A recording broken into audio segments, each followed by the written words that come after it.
Hello guys, once again welcome back to my channel. आज की इस वीडियो में पढ़ने वाले हैं एक्सरसाइज 5.1 का क्वेश्चन नंबर 4, जो कि न्यू एडिशन की बुक का दिया हुआ है।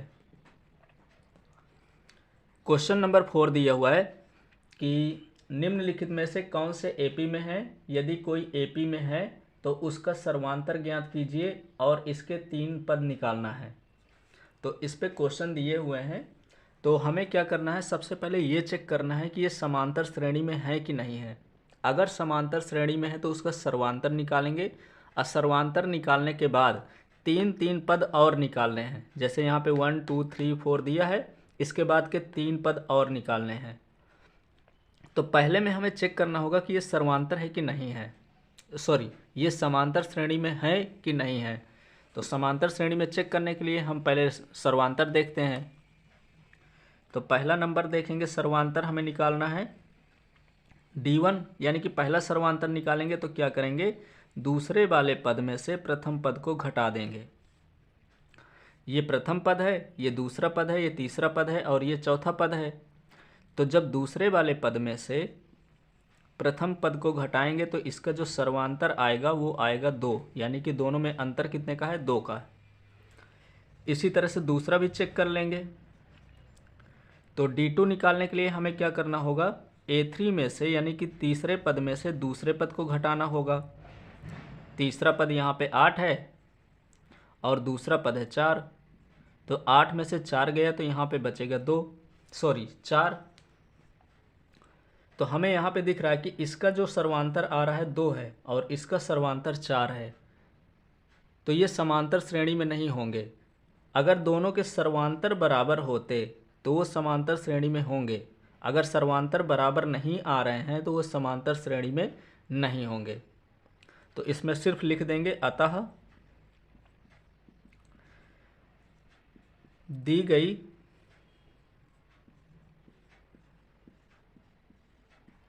श्रेणी सर्वांतर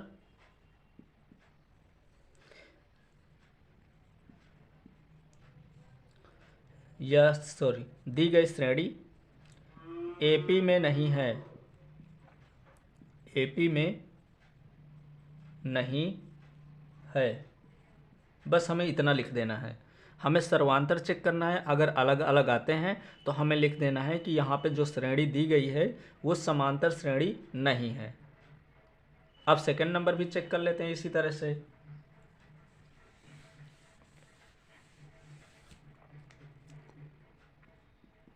सेकंड नंबर में दिया हुआ है 2 है, फिर 5/2 है, फिर 3 है, फिर 7/2 है।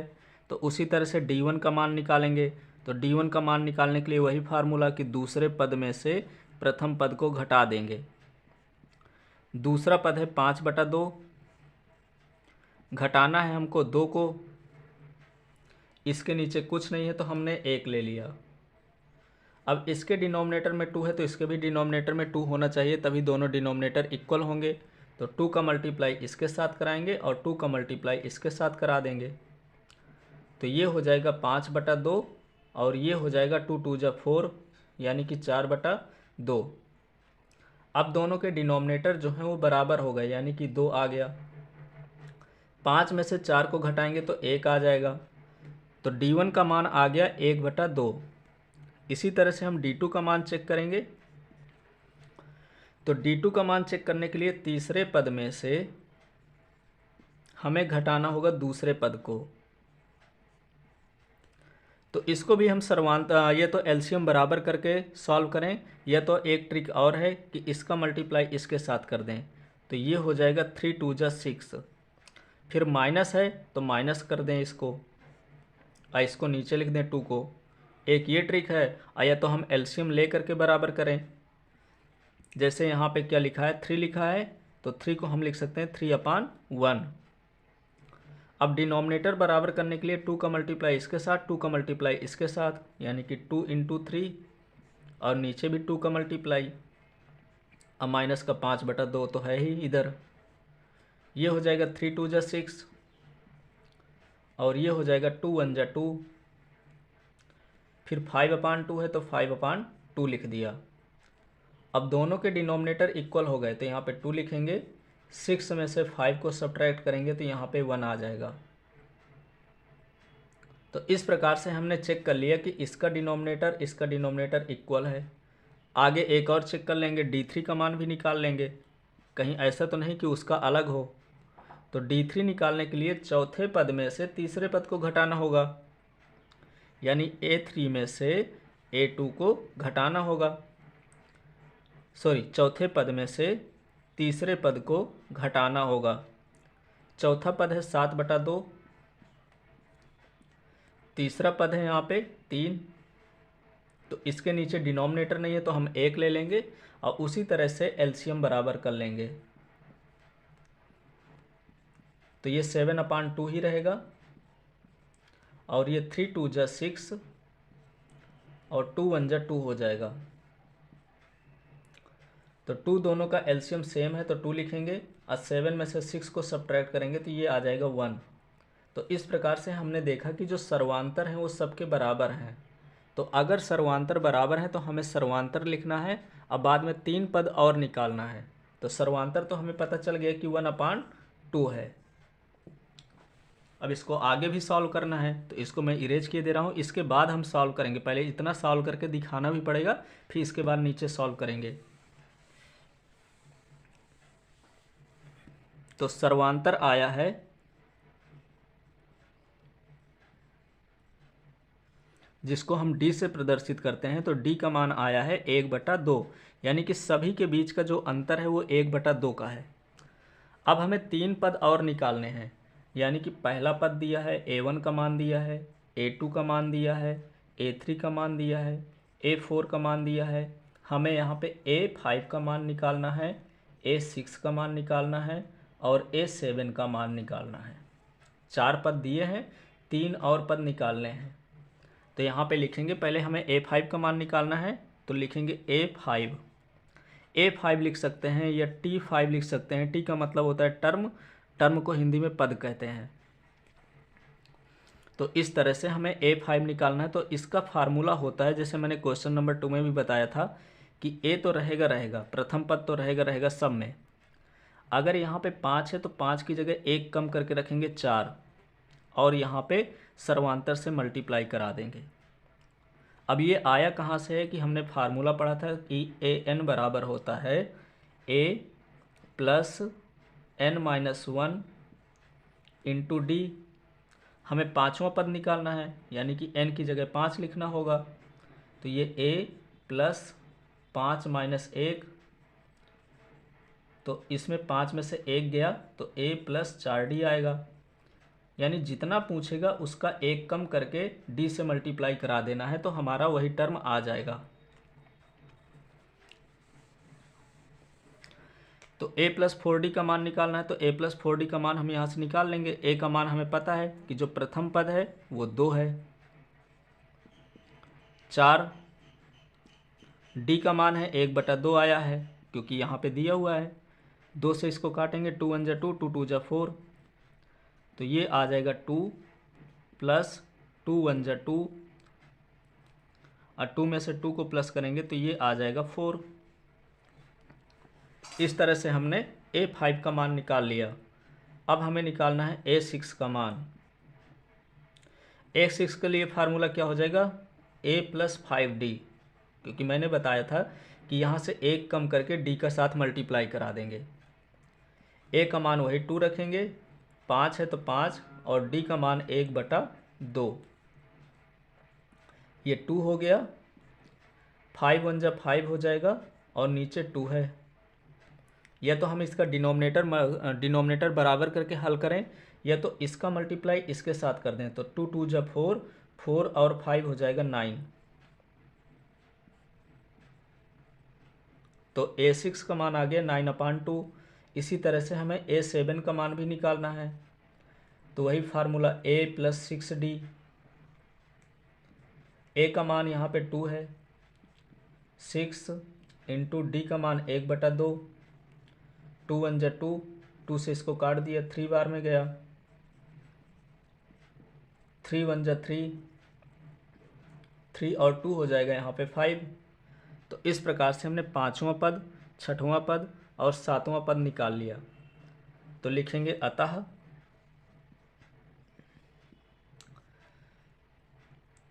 दी गई श्रेणी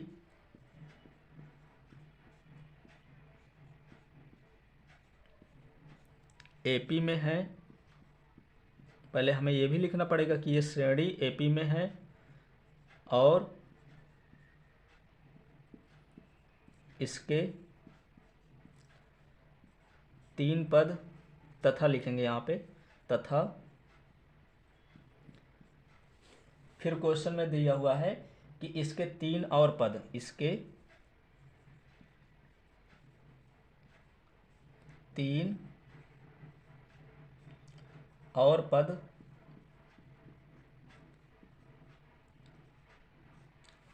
4 9/2 यानी कि 9/2 और 5 हैं। इस प्रकार से हमने 3 पद और निकाल लिए। तो ये स्टेटमेंट लिखना है। तो यहाँ से सेकंड पार्ट अब कंप्लीट हो गया। अब सॉल्व करेंगे हम थर्ड पार्ट। सारे क्वेश्चन इसी तरह से हमें चेक करते जाना है और उनको लिखते जाना है।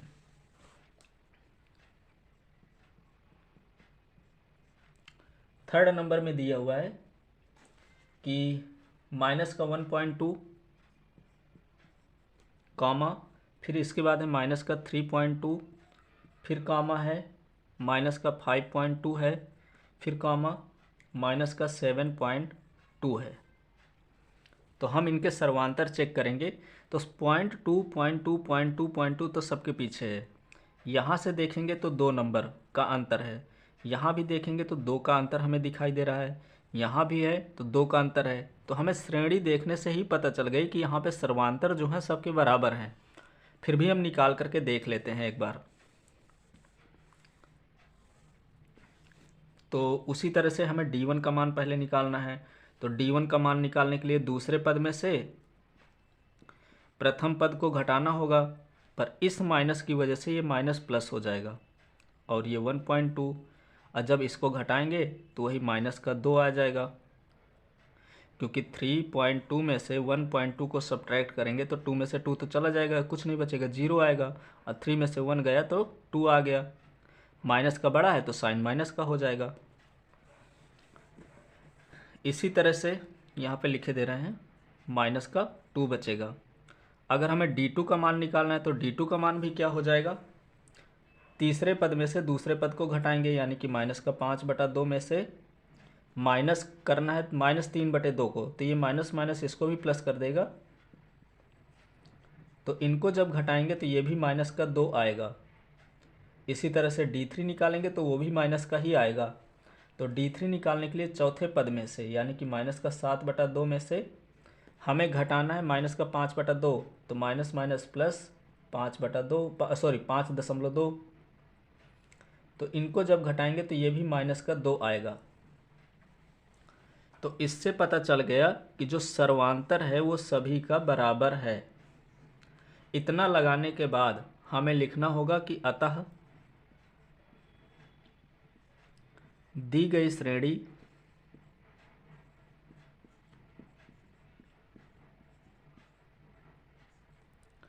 एपी में है।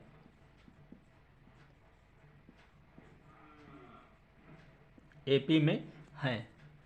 अगर अब एपी में है तो एपी में होने के लिए अब क्या करना होगा, 3 पद हमें और निकालना होगा। तो सर्वांतर हमें पता चल गया कि सर्वांतर माइनस का 2 है। तो अब इसको हम 3 पद और निकालेंगे। तो प्रथम पद हमें दिया है -1.2, सर्वांतर भी हमें पता चल गया है कि यहाँ पे माइनस का 2 है। अब प्रथम पद 1.2 दिया है और सर्वांतर हमें -2 दिया है। अब हमें 3 पद और निकालने हैं, यानी कि 4 पद दिए हैं, हमें 5वां पद निकालना है। तो इसी तरह से हम आगे लिख भी सकते हैं A5, A6 और A7, ताकि वहाँ पे एग्जामिनर को भी पता चल जाए कि हाँ यहाँ पे 5वां पद किसको माना गया है, 6वां पद कौन है और 7वां पद कौन है। अब हम A5 निकालेंगे। तो A5 निकालने के लिए वही जैसे क्वेश्चन नंबर 2 में हमने यूज किया था, वही A+4D हमें लगाना है, यही फार्मूले का यूज करेंगे। A का मान यहाँ पे दिया हुआ है माइनस का 1.2, फिर 4 है, अब गुणे करना है -2 से, तो ये हो जाएगा -1.2 प्लस और माइनस माइनस 4 दूनी 8, तो ये हो गया माइनस का 9.2। इस प्रकार से A5 का मान निकल आया। अब हमें निकालना है A6 का मान। तो A6 के लिए A + 5D होता है, ये भी सेकंड पार्ट में हमने पढ़ा था। A का मान है यहाँ पे -1.2, 5 है तो 5 लिखेंगे, D का मान वही -2 रखेंगे, तो ये -1.2 प्लस और माइनस माइनस 5 दूनी 10।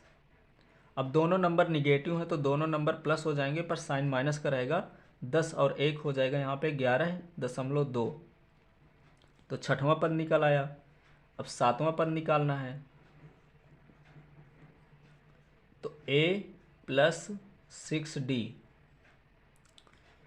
A का मान है यहाँ पे -1.2, 6 × -2, ये -1.2, 6 का गुणा 2 से कराएंगे -2 के साथ, तो -12 हो जाएगा। अब इनको फिर से प्लस कर देंगे तो ये हो जाएगा 13.2, यानी कि -13.2। तो लिख देंगे अब यहाँ पे अतः इसके 3 और पद लिख देते हैं, 3 और पद माइनस का 9.2, माइनस का 11.2 और माइनस का 13.2 हैं। इस प्रकार से इसका तीसरा पार्ट कंप्लीट हो गया। अब सॉल्व करेंगे हम चौथा पार्ट।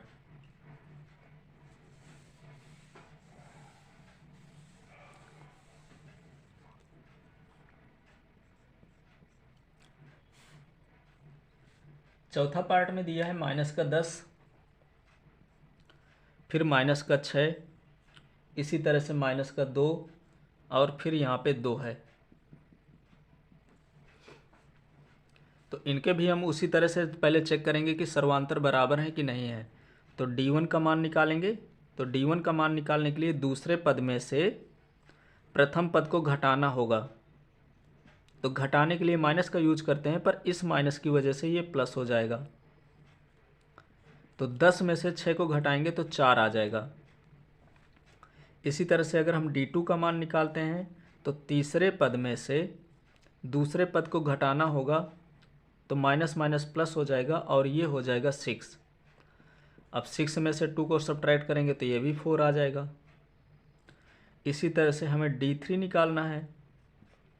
तो D3 देखेंगे तो यहाँ पे कितना दिया हुआ है, +2। फिर हमें घटाना है तीसरे पद को, तो -2 है तो माइनस माइनस प्लस हो जाएगा और ये हो जाएगा 2 × 2 = 4। तो इस प्रकार से इसके जो सर्वांतर आए हैं वो बराबर आए हैं। तो लिखेंगे अतः दी गई श्रेणी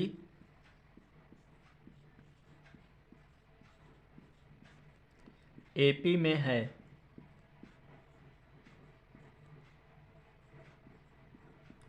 ठीक, इसको हमने यहाँ पे लिख दिया। अब हमें इसके 4 पद और निकालने हैं। इसी के नीचे से हम सॉल्व करेंगे। पहले इतना लगाएंगे, फिर उसके बाद इसको लगाना शुरू करेंगे। तो हमें 4 पद निकालना है। प्रथम पद यानी कि ये 4 पद तो दिए हैं, 5वां पद निकालना है, 6वां पद निकालना है और 7वां पद निकालना है। हमें सर्वांतर पता है कि D का जो मान आया है वो 4 आया है। इसका जो प्रथम पद है यानी कि A का मान है वो -10 है।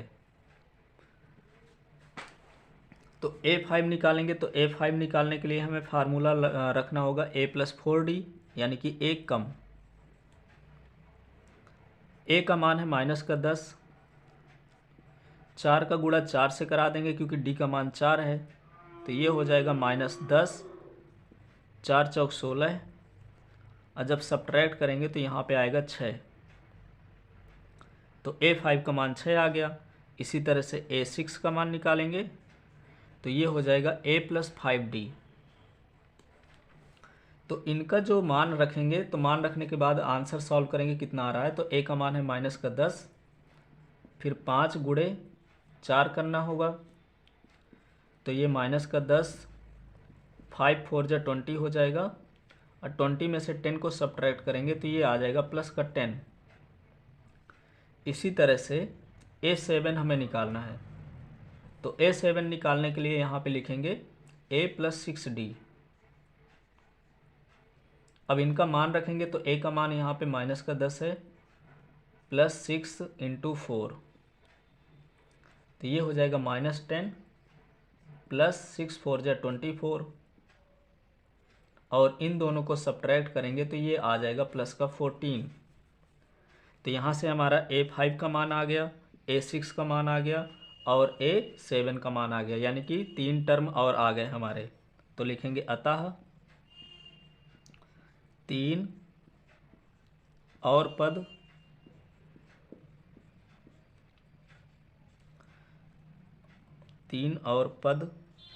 4, 10, 14 हैं। इस प्रकार से इसका 4th पार्ट भी कंप्लीट हो गया। अब सॉल्व करना है हमको 5th पार्ट।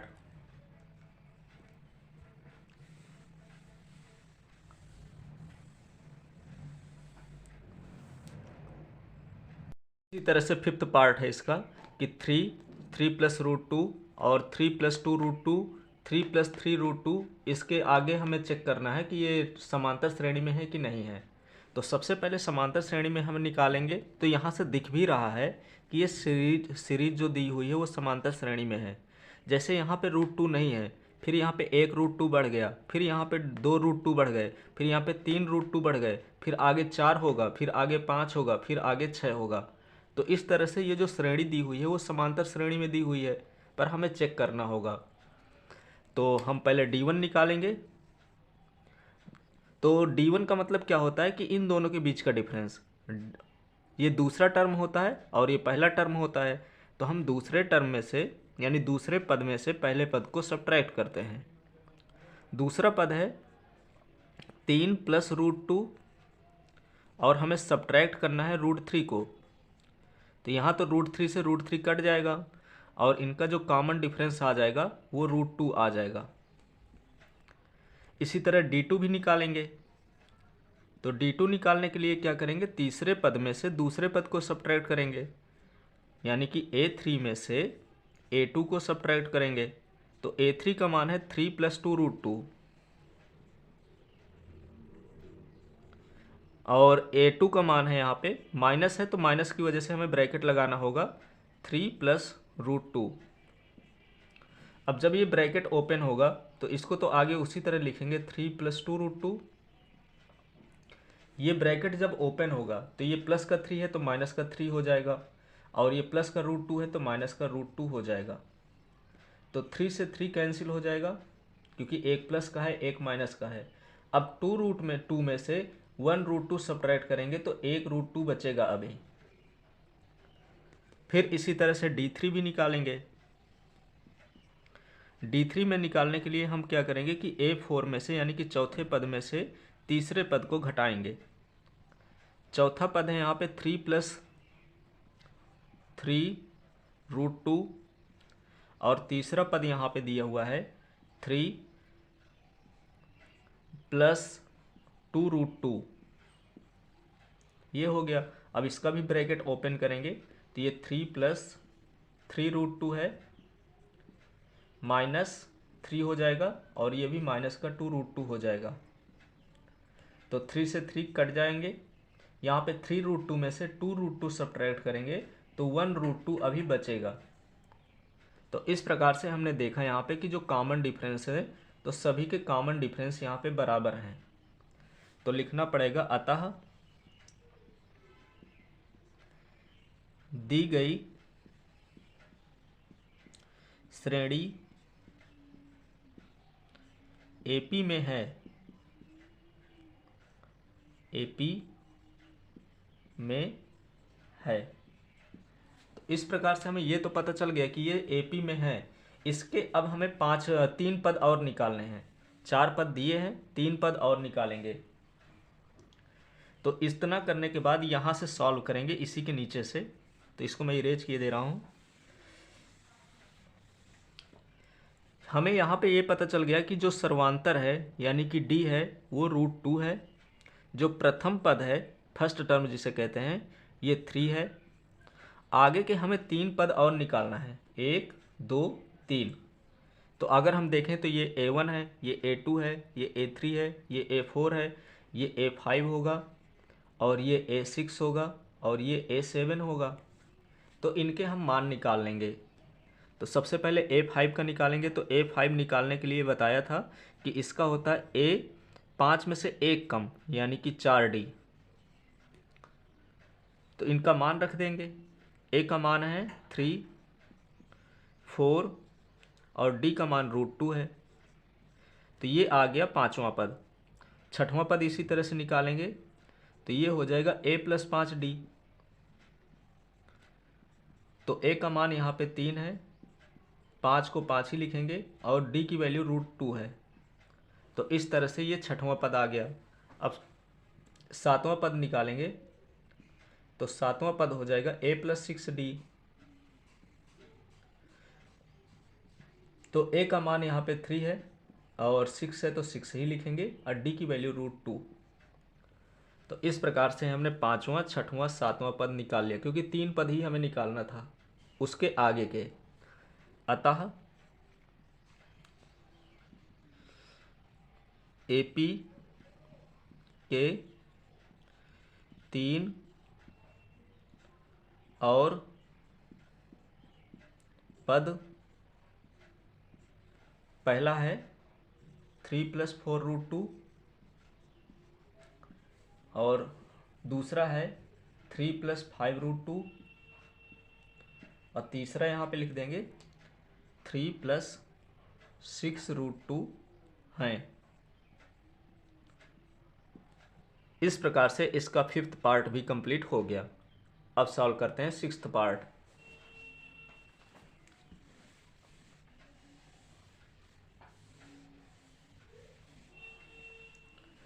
6th पार्ट में दिया है 0.2, फिर 0.22, फिर 0.2222, फिर 0.2222। इस तरह से ये सीरीज दी हुई है। हमें उसी तरह से D1 निकालना होगा। तो D1 निकालने के लिए दूसरे पद में से पहले पद को घटाना होगा। तो 0.22 में से 0.2 को सब्ट्रैक्ट करना है। तो जब हम 0.22 में से 0.2 को सब्ट्रैक्ट करेंगे तो यहाँ पे कुछ नहीं है तो 2 हो जाएगा। 2 में से 2 गया तो 0 और ये पॉइंट हो जाएगा। तो इनको सब्ट्रैक्ट करने पर आया 0.02। इसी तरह से हम D2 भी निकालेंगे। तो D2 निकालने के लिए तीसरे पद में से दूसरे पद को घटाना होगा, यानी कि 0.222 माइनस 0.22। तो इनको भी सब्ट्रैक्ट करके देखते हैं। तो 0.222 में से हमें 0.22 को सब्ट्रैक्ट करना है। इसके नीचे कोई नंबर नहीं है तो हम 0 लगा सकते हैं। 2 में से 0 गया तो 2 बचा, 2 में से 2 गया 0 बचा, 2 में से 2 गया 0 बचा। पॉइंट यहाँ पे पॉइंट हो जाएंगे और 0 0 0। तो इस प्रकार से इनको सब्ट्रैक्ट करने पर आया है 0.002। ये हो गया। तो यहाँ से हम देख पा रहे हैं कि दोनों के जो कॉमन डिफरेंस है वो इक्वल नहीं है, क्योंकि इसके बाद पॉइंट के बाद दूसरे नंबर में 2 आ रहा है और यहाँ पे देखेंगे तो पॉइंट के बाद तीसरे नंबर पे आ रहा है। तो इनके जो कॉमन डिफरेंस हैं वो बराबर नहीं है। तो हमें आगे सॉल्व करने की आवश्यकता भी नहीं है। तो लिखेंगे अतः दी गई श्रेणी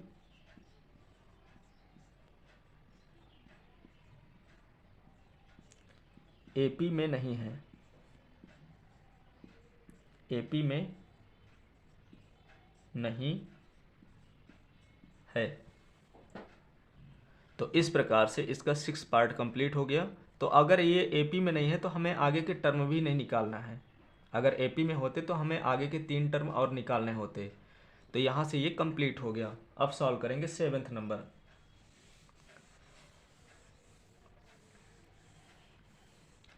तो 7th नंबर देख लेते हैं। तो 7th नंबर में दिया हुआ है, पहला है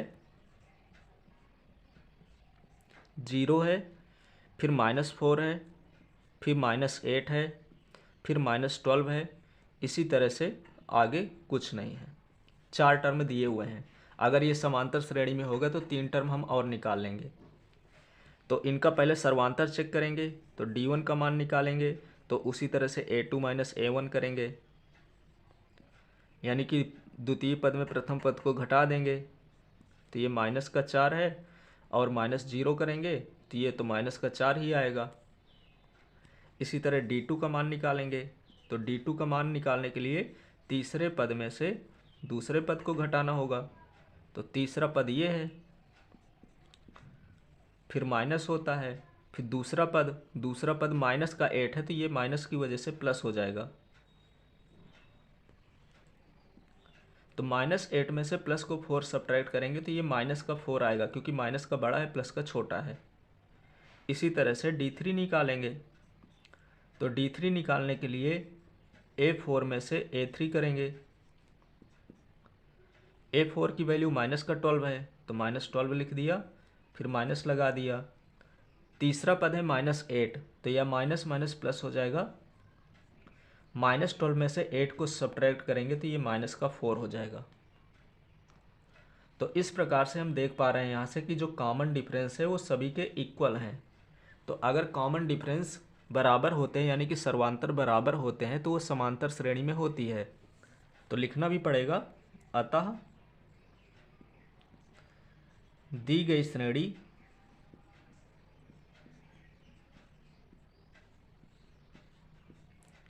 एपी में है, एपी में है। इस तरह से हमने लिख दिया। अब हमें निकालना है उसी तरह से अगला पद निकालना है, यानी कि इसके 3 पद और निकालने हैं। पहला पद, दूसरा पद और तीसरा।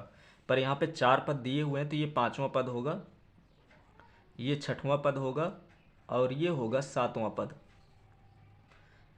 तो इसी के बाद से हम निकालेंगे। तो 5वां पद यहाँ पे निकालना है। तो 5वां पद निकालने के लिए इसका फार्मूला हो जाएगा A + 4D। तो A की वैल्यू यहाँ पे देखेंगे तो 0 है, जो प्रथम पद है वो 0 है, 4। और D की वैल्यू जो आई है वो -4 आया है। तो ये 0 प्लस और माइनस माइनस हो जाएगा। अब 4 4 हो जाएगा 16। तो जब इनको सब्ट्रैक्ट करेंगे तो ये -16 ही आएगा। ये आ जाएगा -16। इसी तरह से A6 निकालेंगे। तो A6 का मतलब होता है कि A + 5D। A की वैल्यू 0 है, 5, D की वैल्यू -4 है। तो 0 है तो 0 की तो कोई वैल्यू नहीं होगी, प्लस और माइनस यहाँ पे हो जाएगा -5 4 जा 20। इसी तरह से A7 निकालेंगे। तो A7 इक्वल होता है A + 6D। A की वैल्यू तो यहाँ पे 0 ही है, बस 6 का मल्टीप्लाई -4 से कराना है, क्योंकि D की जो वैल्यू है वो -4 है। तो ये हो जाएगा प्लस और माइनस माइनस, और 6 4 जा 24। तो इस प्रकार से हमने 3 अतिरिक्त पद निकाल लिए। तो लिख भी देंगे यहाँ पे, अतः श्रेणी के 3 और पद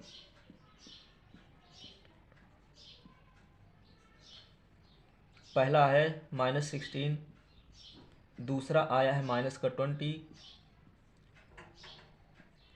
और तीसरा आया है -24 है। तो इस प्रकार से इसका 7 पार्ट भी कंप्लीट हो गया। अब सॉल्व करते हैं 8 पार्ट।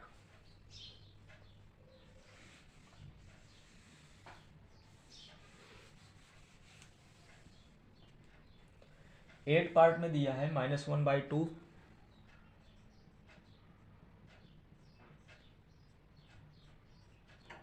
फिर -1/2, फिर -1/2, -1/2, इस तरह से दिया हुआ है। तो यहाँ पे हम देख रहे हैं कि सभी में -1/2, -1/2, -1/2, -1/2 है। तो इनके बीच का जब अंतर निकालेंगे तो वो सब 0 0 आएंगे। और आगे के भी 3 पद अगर हम निकालते हैं तो -1/2, -1/2, -1/2 ही होंगे। पर एक बार चेक कर लेते हैं क्योंकि हमें लगाना भी है। तो D1 का मान निकालेंगे तो D1 का मान निकालने के लिए A2 में से A1 को सब्ट्रैक्ट करना होगा। तो जब सब्ट्रैक्ट करेंगे तो A2 का मान भी वही है और A1 का मान भी वही है, पर ये माइनस में है तो माइनस माइनस यहाँ प्लस हो जाएगा, इक्वल 0।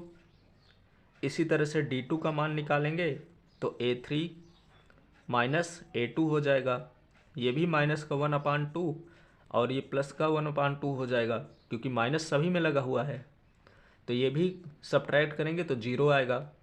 और इसी तरह से D3 का जो मान है उसको निकालने के लिए A4 माइनस A3 करना होगा। तो A4 का मान भी -1/2 है और A3 का मान -1/2 है, तो माइनस माइनस प्लस, तो ये हो जाएगा 0। तो इस प्रकार से यहाँ पे जो सर्वांतर है वो 0 आ गया। तो लिखेंगे अतः दी गई श्रेणी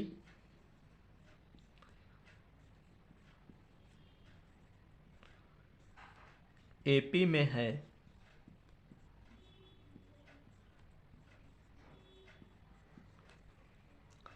जो श्रेणी है वो समांतर श्रेणी में है। अब हमें निकालना है आगे के 3 पद और, यानी कि A5, A6, A7, A5, A6, A7। अब A5 का मान निकालना है तो A5 का मान निकालने के लिए लिखेंगे A + 4D। तो A का मान -1/2 है, फिर प्लस 4 इंटू D का मान है 0। D का मान यहाँ पे 0 है क्योंकि सभी के सर्वांतर बराबर आए हैं। तो इसका जो मान आएगा ये तो पूरा 0 हो जाएगा, सिर्फ बचेगा -1/2। इसी तरह से A6 निकालना है तो A + 5D। तो A का मान -1/2 और 5 इंटू 0, तो ये हो जाएगा -1/2, क्योंकि सभी के मान -1/2 ही आएंगे क्योंकि ये जो श्रेणी दी हुई है -1/2, -1/2, -1/2 करके ही दी हुई है। A7 का मान भी निकालेंगे तो ये भी -1/2 ही आएगा। तो A + 6D हो जाएगा इसका। A का मान -1/2 प्लस 6 इंटू 0, अब ये 0 हो जाएगा और बचेगा -1/2। तो लिखेंगे अतः दी गई श्रेणी के 3 और पद सभी का -1/2, -1/2 और -1/2 आया है, तो इसी को लिखेंगे -1/2, -1/2 और -1/2 हैं। तो इस प्रकार से इसका 8 पार्ट भी कंप्लीट हो गया। अब सॉल्व करना है हमको 9th पार्ट। इसी तरह से 9th नंबर दिया हुआ है कि 1, 3, 9 और 27 है। तो सबसे पहले इस पे चेक करेंगे कि ये समांतर श्रेणी में है कि नहीं है। तो D1 निकालेंगे। D1 निकालने के लिए दूसरे पद में से प्रथम पद को सब्ट्रैक्ट करना होता है। तो दूसरा पद यहाँ पे 3 है और प्रथम पद 1 है, तो 3 में से 1 को सब्ट्रैक्ट करेंगे तो यहाँ पे आ जाएगा 2। इसी तरह अब D2 निकालेंगे। तो D2 निकालने के लिए तीसरे पद में से हमें दूसरे पद को सब्ट्रैक्ट करना होता है। तीसरा पद यहाँ पे 9 है और दूसरा पद है यहाँ पे 3। तो जब इनको सब्ट्रैक्ट करेंगे तो ये आ जाएगा 6। तो यहाँ पे दोनों के जो डिफरेंस आ रहे हैं वो अलग अलग आ रहे हैं, यानी कि सर्वांतर दोनों के अलग अलग हैं। तो ये श्रेणी समांतर श्रेणी नहीं होगी। तो अब आगे सॉल्व करने की आवश्यकता ही नहीं है, तो लिख देंगे यहाँ पे अतः दी गई श्रेणी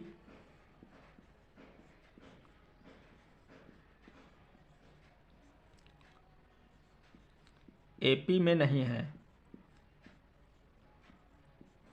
एपी में नहीं है। इस प्रकार से 9th नंबर यहाँ से कंप्लीट हो गया। अब हम सॉल्व करेंगे 10th नंबर।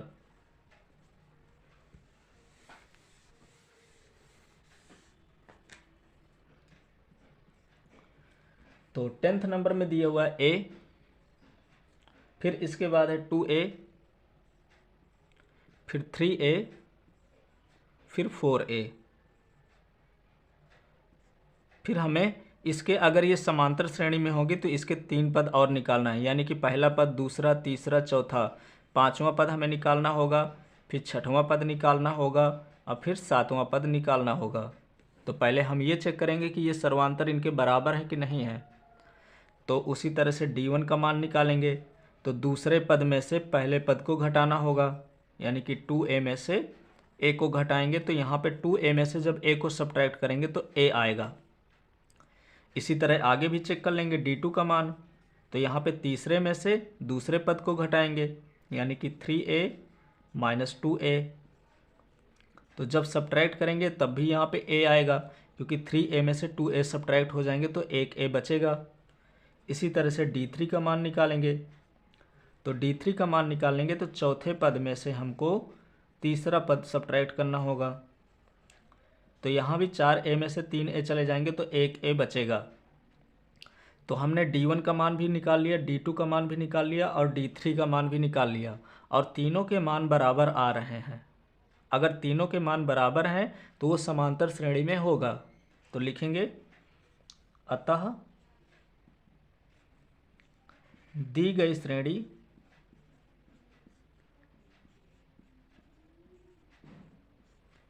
एपी में है, एपी में है। अगर एपी में है तो हमें आगे के 3 पद निकालने हैं, यानी a5 की वैल्यू निकालना है। तो a5 का मतलब होता है a + 4d। यहाँ पे a का मतलब प्रथम पद से है, और इसका जो प्रथम पद है वो a है। इसका जो प्रथम पद है वो a है, और 4d का जो मान आया है, यानी कि जब इस सभी का सर्वांतर जो है वो a आया है, तो 4a और 1a हो जाएगा यहाँ पे 5a। इसी तरह से a6 निकालेंगे। तो a6 को हम लिख सकते हैं a + 5d। तो a का मान तो a ही रहेगा, क्योंकि ये प्रथम पद में भी a है और d का मान भी a है। तो 5a और 1a मिल जाएगा 6a। इसी तरह से a6 निकाल लिया। अब a7 निकालेंगे तो a + 6d होता है इसका फार्मूला। तो a की जगह तो a रहेगा 6 और d की जगह a हो जाएगा। तो 6 और 1 हो जाएगा यहाँ पे 7a। तो इस प्रकार से हमने a5, a6 और a7 भी निकाल लिए, यानी कि 3 पद और निकालने थे और तीनों पद यहाँ से आ गए। तो इसको स्टेटमेंट में भी लिख देंगे कि अतः एपी के 3 और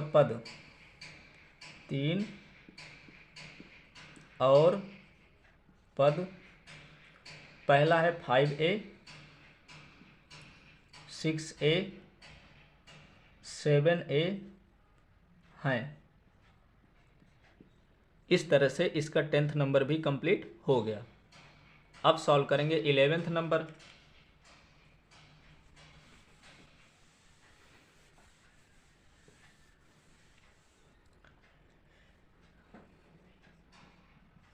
इलेवेंथ में दिया हुआ है a। अब यहाँ पे स्क्वायर दिया हुआ है a³ और a की पावर 4 है। तो सबसे पहले हमें सर्वांतर ही चेक करना होता है। तो हम सर्वांतर निकालेंगे तो d1 बराबर हो जाएगा, दूसरे पद में से पहले पद को घटाना होगा, यानी कि a² - a। अब यहाँ पे ऐसा नहीं करेंगे कि यहाँ पे ए स्क्वायर में से एक ए सब्ट्रैक्ट कर दिया तो ए बचेगा, वो गलत हो जाएगा, क्योंकि पिछले क्वेश्चन में 2a माइनस ए था, यानी कि 2a में से एक ए को घटाना है, और इस पे एक 2 की घात है और 1 की घात है, तो ये घटेंगे नहीं, तो इसको हम ऐसे ही लिखा रहने देंगे। d2 भी चेक करते हैं कि क्या यही आ रहा है कि नहीं आ रहा। तो d2 का जो मान है, तो d2 निकालने के लिए तीसरे पद में से हमें दूसरा घटाना होता है, तो a की पावर 3 माइनस a स्क्वायर। तो हम यहाँ पे देखेंगे कि d1 का मान भी अलग है और d2 का मान भी अलग है, यानी कि सर्वांतर दोनों के बराबर नहीं है। तो लिख देंगे यहाँ पे, अतः दी गई श्रेणी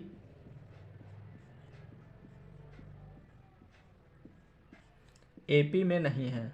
बस ये क्वेश्चन का 11वां नंबर यहीं से कंप्लीट हो गया, एपी में नहीं है। अगर एपी में नहीं है तो हमें आगे के 3 पद भी नहीं निकालना है, अगर होते तो हमें निकालना होता। अब सॉल्व करेंगे 12वां नंबर।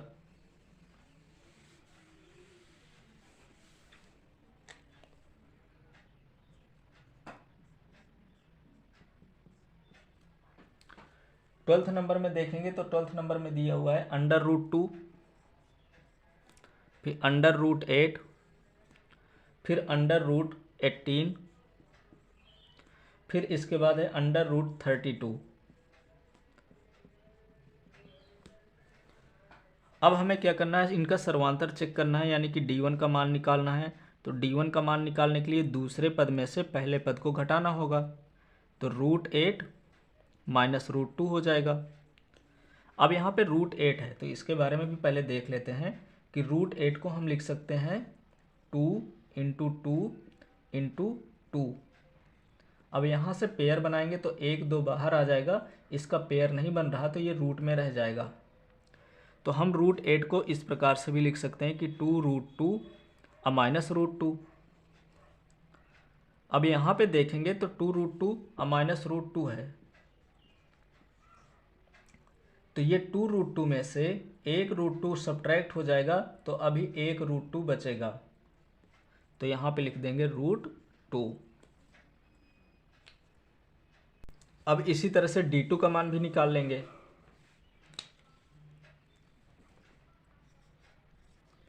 तो d2 बराबर हो जाएगा, यहाँ पे तीसरे पद में से अब दूसरे पद को घटाना है, यानी कि √18 है और सब्ट्रैक्ट करना है हमें √8 को। तो अभी हमने √8 की वैल्यू तो निकाला था 2√2, तो अभी पहले √18 की भी निकाल लेते हैं। तो √18 को हम लिख सकते हैं 3 इंटू 3, 3 3 जा 9 और 9 2 जा 18, और इसमें से एक बाहर आ जाएगा, और यहाँ पे इसका पेयर नहीं बन रहा तो ये रूट में ही रहेगा, और √8 का तो हमने निकाल ही लिया था। तो √18 को हम लिख सकते हैं 3√2, और √8 की वैल्यू हमने निकाला था यहाँ पे 2√2। तो 3√2 में से जब 2√2 को सब्ट्रैक्ट करेंगे तो एक √2 अभी बचेगा। इसी तरह से d3 का मान निकालना है। तो d3 निकालने के लिए हमें क्या करना होगा कि चौथे पद में से तीसरे पद को घटाना है, यानी कि √32 माइनस √18। तो √32 है, तो इसको हम लिख सकते हैं 2 इंटू 2 इंटू 2 इंटू 2 इंटू 2। अब पेयर बनाएंगे तो इसका तो पेयर बन जाएगा और इसका पेयर बन जाएगा, पर इसका पेयर नहीं बनेगा, यानी कि 2 इंटू 2, और इसका पेयर नहीं बनेगा तो इसको उसी तरह से लिख देंगे। तो 2 2 जा हो जाएगा यहाँ पे 4 और √2। तो √32 को हम लिख सकते हैं 4 √2, और √18 का तो अभी हमने निकाल भी लिया था कि 3√2 होता है। तो 4√2 में से 3√2 को सब्ट्रैक्ट करेंगे तो अभी 1√2 बचेगा।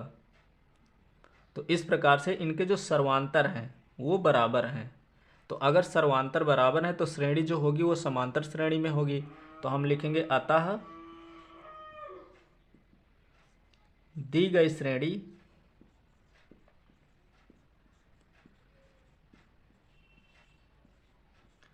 एपी में हैं,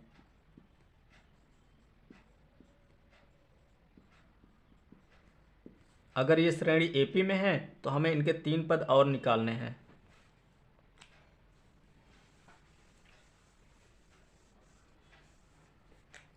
यानी हमें निकालना होगा अभी A5 यानी 5वां टर्म, 6वां टर्म यानी 6वां पद और 7वां पद, ये 3 पद अभी हमें और निकालना है। तो सर्वांतर तो पता चल गया कि √2 है, प्रथम पद भी हमें पता चल गया कि √2 है। तो यहाँ से लिखेंगे कि जो प्रथम पद है वो भी √2 है और जो सर्वांतर है वो भी √2 है। अब हम A5 का मान निकालेंगे तो A5 बराबर होता है A+4D, यानी कि 5वां पद निकालना है तो A+4D हो जाएगा। A का मान √2 है 4 और D का जो मान दिया हुआ है वो भी √2 है। तो अब यहाँ पे जैसे दिया है 4√2 और 1√2 तो ये हो जाएगा 5√2। अब 5√2 दिया हुआ है, इसको अगर हमें अंदर लिखना है जैसे सब रूट में लिखे हुए हैं ना, तो यहाँ पे 5√2 जैसे दिया हुआ है तो हम 5 को ऐसे भी लिख सकते हैं कि 5 × 5, रूट के अंदर 5 × 5 लिख सकते हैं क्योंकि 2 में से 1 बाहर आ जाता है। तो अगर बाहर ऐसे लिखा हुआ है तो उसको हम रूट में 2 बार लिख सकते हैं। ये रूट में है 2 तो इसको भी रूट के अंदर ही कर देंगे। तो 5 5 जा 25 और 25 2 जा होता है 50। तो इसको हम ऐसे लिख सकते हैं कि √50। इसी तरह से A6 की वैल्यू निकालेंगे तो A6 बराबर होता है A+5D। A का मान यहाँ पे √2 दिया है 5 और जो D का मान है वो भी √2 है। तो 5√2 और 1√2 हो जाएगा यहाँ पे 6√2। तो इसको भी हम ऐसे लिख सकते हैं 6 × 6 और एक 2 भी है तो ये भी रूट के अंदर आ जाएगा। तो इसको हमने लिख दिया 6 × 6 और √2 है तो इसको भी 2 लिख दिया। तो इनका मल्टीप्लाई करा देंगे तो ये हो जाएगा 72 क्योंकि 6 6 या 36 होता है और 36 2 जा 72। तो इसको भी अगर रूट के अंदर हम लिख दें तो ये हो जाएगा 72। इसी तरह से A7 का मान भी निकाल लेंगे तो ये हो जाएगा A+6D। A का मान √2 है और D का मान भी √2 रखेंगे तो 6√2 और 1√2 हो जाएगा 7√2।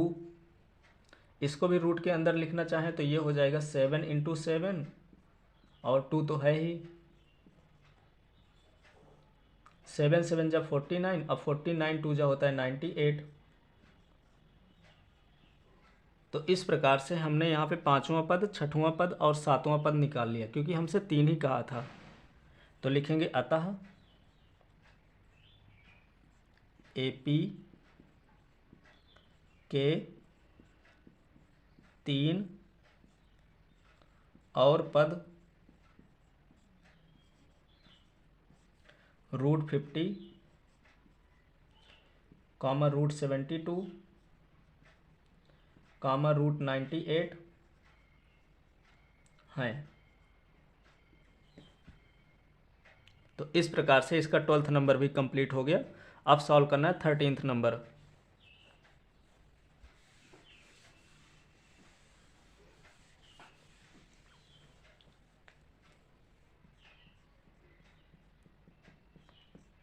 थर्टीन्थ नंबर दिया है √3, √6, √9 और √12। जब भी यहाँ पे देखेंगे कि किसी न किसी की टेबल लिखी होगी रूट के अंदर तो वो सर्वांतर उसके बराबर नहीं होंगे। जैसे निकाल करके भी देख लेते हैं। तो D1 का मान निकालना है तो √6 में से हमें √3 को माइनस करना होगा। तो हम ऐसे नहीं कर सकते कि √6 है और √6 में से हमने √3 को सब्ट्रैक्ट कर दिया तो वो √3 बचेगा, वो गलत हो जाएगा। इनको हम सब्ट्रैक्ट ही नहीं कर सकते। या तो यहाँ भी हमें 3 चाहिए तब सब्ट्रैक्ट कर सकते हैं, अगर यहाँ पे 3 नहीं है तो हम उसको सब्ट्रैक्ट नहीं कर सकते कि हम सोचें कि 6 में से 3 को सब्ट्रैक्ट कर दिया तो 3 बचा रूट के अंदर, तो वो गलत हो जाएगा। तो इसको हम ऐसे ही लिखेंगे।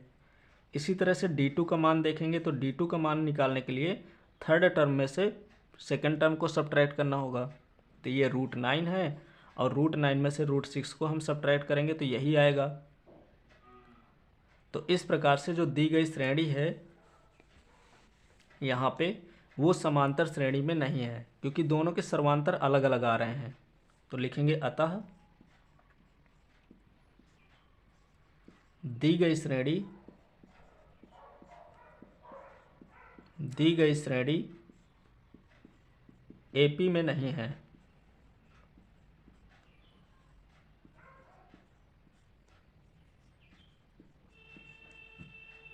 यहाँ से 13 नंबर कंप्लीट हो गया। अब सॉल्व करना है 14th नंबर।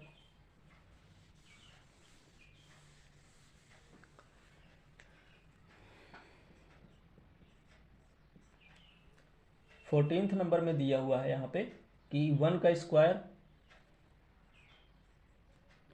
फिर इसके बाद है 2 का स्क्वायर, सॉरी 3 का स्क्वायर, फिर 5 का स्क्वायर, इसी तरह 7 का स्क्वायर, डॉट डॉट डॉट दिया हुआ है। तो हम यहाँ पे देखेंगे तो 1 का जो स्क्वायर होता है 1 होता है, 3 का स्क्वायर जो होता है वो 9 होता है, 5 का स्क्वायर 25 होता है और 7 का स्क्वायर 49 होता है। अब हमें चेक करना है कि ये सर्वांतर बराबर है कि नहीं है। तो D1 का मान निकालेंगे। तो D1 का मान निकालने के लिए दूसरे पद में से पहले पद को घटाना है, यानी कि 9 - 1 करना होगा। तो 9 में से 1 को सब्ट्रैक्ट करेंगे तो ये 8 आएगा। इसी तरह से हमें D2 का मान निकालना है। तो D2 का मान निकालने के लिए तीसरे वाले में से दूसरे वाले को घटाना होगा, यानी कि 25 - 9। अब 25 में से अगर हम 9 को सब्ट्रैक्ट करते हैं तो यहाँ पे बचेगा 16। तो हमें यहीं से दिख रहा है कि सर्वांतर जो है इनके बराबर नहीं है। तो अगर सर्वांतर बराबर नहीं है तो हम लिख देंगे कि अतः दी गई श्रेणी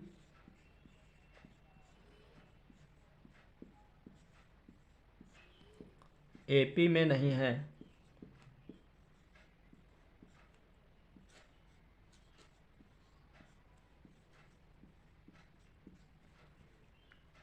इस प्रकार से इसका 14th नंबर कंप्लीट हो गया। अब सॉल्व करना है हमको 15th नंबर, यानी कि लास्ट पार्ट बचा हुआ है, तो उसको भी सॉल्व कर लेते हैं।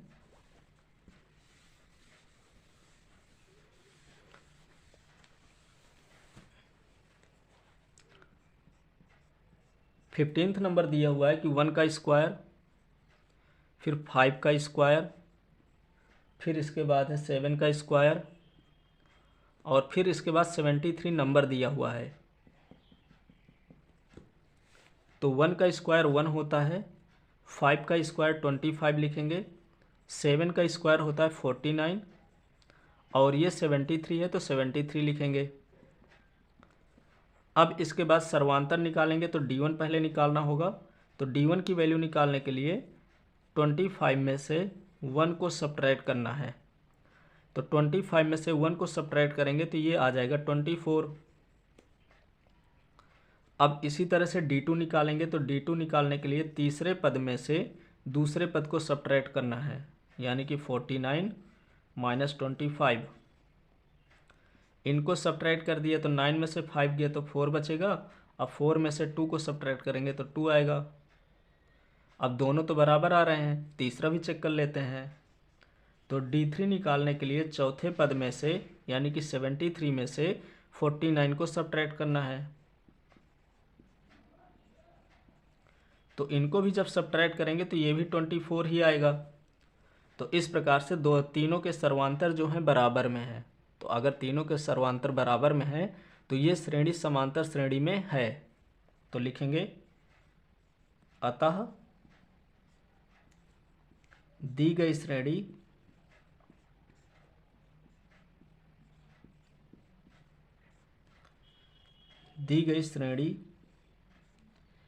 एपी में है।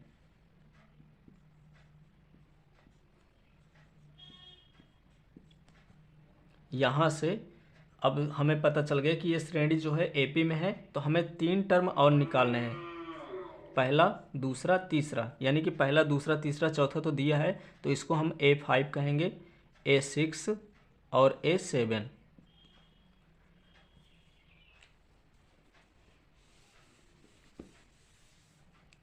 तो हमें A का मान भी पता है कि A का मान यानी कि प्रथम पद 1 है, सर्वांतर अभी हमने 24 निकाला है तो 24 लिखेंगे। अब हमें A5 का मान निकालना है, तो A5 बराबर हो जाएगा A+4D, A+4D। A का मान यहाँ पे दिया हुआ है 1, 4 और D का जो मान दिया हुआ है वो 24 है, तो ये 1 प्लस 4 का मल्टीप्लाई इनसे कराएंगे तो 4 4 जा 16, 4 2 जा 8 और 9, यानी कि 96 हो जाएगा। 96 और 1 हो जाएगा यहाँ पे 97। अब इसी तरह से A6 का मान निकालना है, तो A6 बराबर हो जाएगा A+5D। अब यहाँ पे A का मान है 1 और D का मान जो दिया है वो 24 है, तो इनका मल्टीप्लाई कराएंगे तो ये हो जाएगा वो 120 यानी कि 120। इनको प्लस करेंगे तो ये 121 हो जाएगा।